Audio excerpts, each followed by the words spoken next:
Récit à la première personne singulier. J'ai voulu revoir le pays de ma première liberté, puis de mon premier esclavage. De très haut dans les airs, il me semblait immense, le front contre la vitre, je tentais de repérer ses limites, mais je ne pouvais pas. J'ai revu le pays de pierre et de brouillard qui se déchirait en lambeaux de soie grise lorsque, la main dans la main, nous allions lentement le long de la falaise qui descendait en pente facile jusqu'à la rivière. Parfois, j'écoute la Folia de Corelli, puis j'écoute la Rhapsodie espagnole de Liszt, et ensuite les variations de Rachmaninoff sur un thème de Corelli. En sonate, en variation ou en rhapsodie, le même thème, ce thème aussi. Aimons-nous la musique, aimons-nous notre ouïe, notre vue, notre goût, notre odorat, ce qui caresse la face interne de nos extrémités digitales. Aimes-tu étaler la poudre sur tes cuisses, brosser ton dos avec la brosse à long manche, te faire gratter la tête? Tout ce que les sens peuvent découvrir d'insolite, je l'avais inventé. Mais quand le temps est arrivé, je ne connaissais plus rien. J'étais un paysage investi, une matière subissante, quelque chose d'inerte, presque morte, avec, au centre, un battement de cœur, d'aile ou de rame, ou plutôt un remous qui m'aspirait merveilleusement jusqu'au plus noir et plus profond abîme de la mer. J'ai voulu revoir les rues, les arbres, les taillis du parc et les pierres grises des maisons, le brouillard qui transformait subitement le parc en océan et les gens en navires sans étoiles et sans boussole pour les guider. On porte son passé, tout son passé dans sa chair et dans son âme, et il continue de nous miner jusqu'à la ruine. J'avais remis mon existence entre les mains du dieu Hasard. Comme une jeune tigresse à sa première chasse, comme une tigresse qui devait tuer seule pour la première fois, tuer pour manger, j'étais une tigresse qui avait faim et j'avais faim de tout. J'étais, quelle qu'en soit l'espèce, un animal inachevé, et c'est dans les autres que je cherchais mon identité et une solution. J'étais gaie d'un rien et triste de mon inachèvement. Je cherchais la lampe d'Aladin et les bottes de cette lieue. J'étais jeune, et la jeunesse, tandis qu'on la traverse, c'est une éternité. Je m'endormais, je me réveillais, j'étais toujours lisse et douce et fraîche et en pleine forme pour recommencer la chasse à l'homme. Je voudrais, mais c'est impossible, retrouver celui qui priorait la chasseresse et m'évader avant qu'il ne m'ait marqué au fer incandescent. Je voudrais qu'il n'y ait pas dans ma mémoire la sensation de ma défaite et de ma soumission. On se brise même quand on est jeune et on se refait, mais on ne se refait pas jusqu'à redevenir intact. Je ne peux ni dire ni où ni comment je l'ai rencontré. Il n'avait pas l'air méchant, il n'était pas laid, il n'était pas beau. Moi, je le trouvais beau. Il n'était pas un tigre, il n'était même pas un félin. Il ressemblait à un loup solitaire, un loup qui se serait fait prendre une patte au piège et qui aurait gardé une grande cicatrice. Il était engagé pour un travail de recherche que je n'ai jamais voulu connaître. Je ne lui posais pas de questions sur ce qu'il aimait lire. Les rares fois qu'il me posait des questions sur ma famille, sur ma vie, je répondais évasivement, car toute autre personne, tous les sujets autres que nous-mêmes, nous éloignaient du plan physique où nous nous rencontrions. Je le touchais, il me touchait, nous recevions un choc, et c'est tout ce que je voulais de lui, une sorte d'électrocution sans la mort, avec les frissons et les spasmes et tout ce qu'il est possible d'imaginer.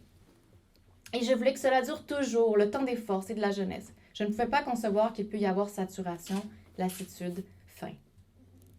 La première fois qu'il me toucha, c'était quelque part chez quelqu'un, peu importe où exactement. Il y avait d'autres personnes dans la pièce, on discutait de politique ou d'art.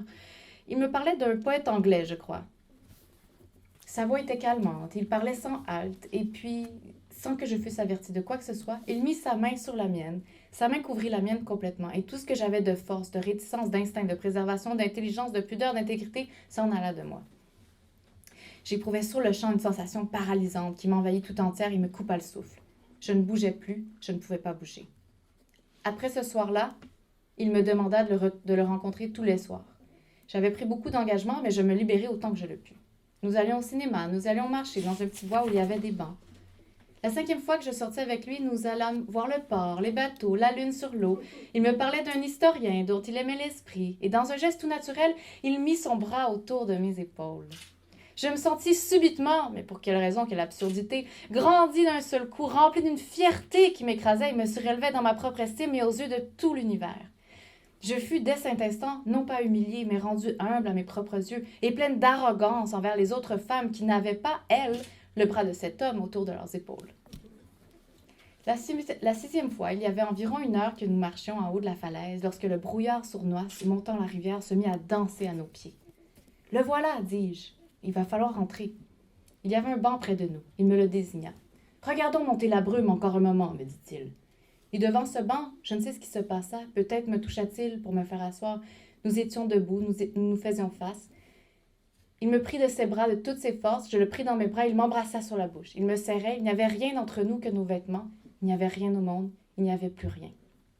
Le brouillard montait autour de nous et nous enveloppait de ses voiles.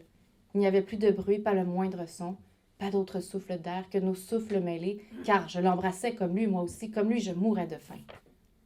Il sentait bon, l'air qui sortait de ses narines, je l'aspirais de tous mes poumons, il me montait à la tête et m'étourdissait. Je ne sais même aujourd'hui si c'est le gaz carbonique qui produit cet étourdissement, mais je m'en moque. Je sais seulement, et cela me suffit bien, que les humains, comme beaucoup de bêtes, doivent se sentir et se respirer mutuellement pour se plaire et se fondre en un seul être. La 7e fois que je le vis, c'était dans une chambre d'hôtel. C'était bien, neuf, propre. Il avait choisi une chambre au tout dernier étage, d'où l'on voyait les lumières sur l'eau, les lumières, les affiches des rues. Nous étions montés vers 10 heures du soir. Nous y sommes restés toute la nuit et bien d'autres nuits encore, mais ce ne fut pas une nuit d'amour. Moi, je lui disais que je l'aimais. Lui ne me l'a jamais dit. Ses yeux, ses mains, sa bouche, tout son corps aimait le mien, mais lui ne m'aimait pas. Je ne peux pas décrire ce que nous étions l'un pour l'autre. C'était un carnage, un repas d'anthropophage, un combat sans victoire. Le sommeil seul venait à bout de nous, et nous nous réveillions ensemble quelques instants après pour nous jeter l'un contre l'autre avec une férocité dont je n'ai jamais vu l'égale. Nous ne nous donnions plus rendez-vous.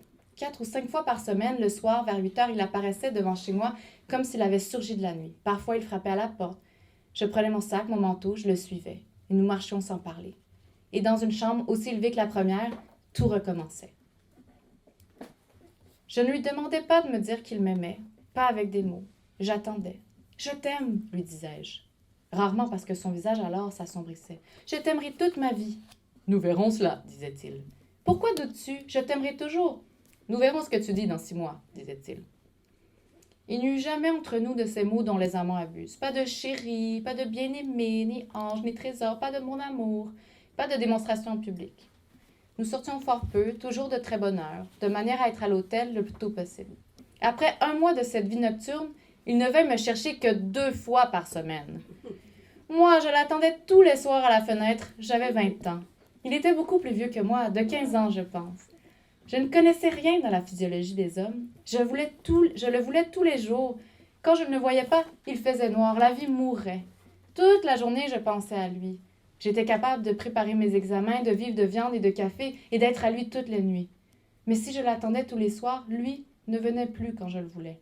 Nous n'étions déjà plus 2 à vouloir la même chose le plus souvent possible, et je croyais comprendre que c'était parce qu'il ne m'aimait pas. Je serais morte plutôt que lui demander quoi que ce soit s'il m'en souvient, mais je lui dis, je ne sais à quel propos, un soir, « Plus tard, que me diras-tu quand nous nous rappellerons de tout ceci? »« Plus tard » fit-il en fronçant un peu les sourcils. « Il n'y a pas de plus tard. Je ne sais pas ce que je ferai dans l'avenir, je ne sais pas ce que tu feras, mais nous deux ensemble, il n'y a pas d'avenir. » C'est à ce moment-là que je redevins tigresse. Il serait plus juste de dire que j'essayais de le redevenir. Mais je n'avais plus ni force, ni griffes, ni ruse. Je n'en avais jamais eu avec lui, d'ailleurs. Et quand il me frôlait seulement l'épaule, je tremblais de peur qu'il ne s'en aille.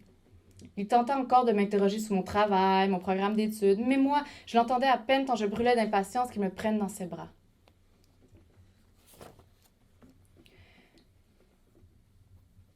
« Tu ne m'aimes pas, lui dis-je. Laisse-moi.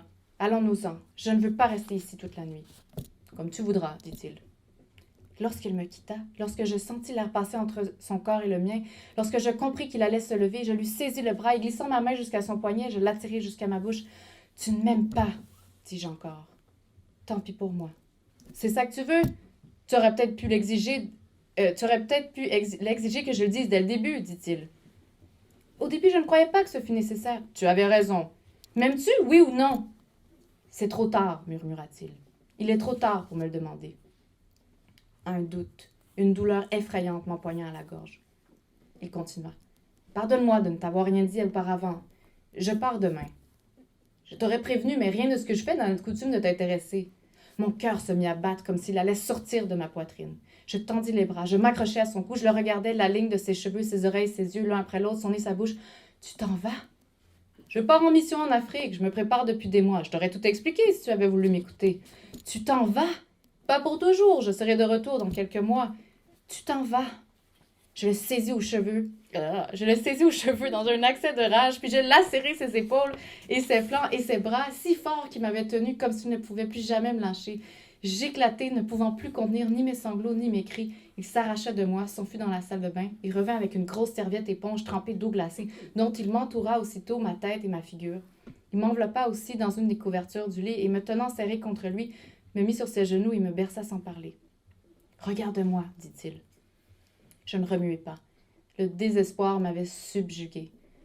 Combien peut mentir le corps? Combien peuvent mentir la peau, le souffle, les doigts, le goût, la voix qui caresse et qui tue en même temps? « Regarde-moi, disait-il. » Sa voix, le timbre d'une voix qui me faisait délirer, que j'aurais suivi sur un lit de charbon ardent, sous les bombes, au fond d'une crevasse. Cette voix, je l'entends à peine aujourd'hui. Je ne me souviens surtout que du bien et du mal qu'elle me vrillait dans le corps. Il me prit la tête entre ses mains comme il le faisait tout le temps. Il me força à tourner la tête et me saisit aux épaules. « Tu me regardes maintenant, me dit-il. Tu m'écoutes? » Je l'écoutais. « Je peux être tué. Ce n'est pas probable. Je t'écrirai. Veux-tu? Veux-tu? » Je fis oui de la tête. « Veux-tu m'attendre 6 mois seulement? Veux-tu m'attendre? 6 mois, pas plus. Moi, je peux attendre plus, mais toi, dis-moi. » Je lui dis que je l'attendrais. Il le crut peut-être. Oui, je crois qu'il le crut cette nuit-là, qui fut la plus longue de ma vie et la plus courte et sans pareille. Il ne fut pas tué. Il revint. Je n'étais plus là. À son tour, il partit, je ne sais où. Je ne l'avais pas attendu. Je n'avais pas attendu 2 mois, peut-être 6 semaines, mais pouvais-je exister seule par moi-même, livrée à moi-même, à la loi sans merci de ma jungle? J'avais 20 ans.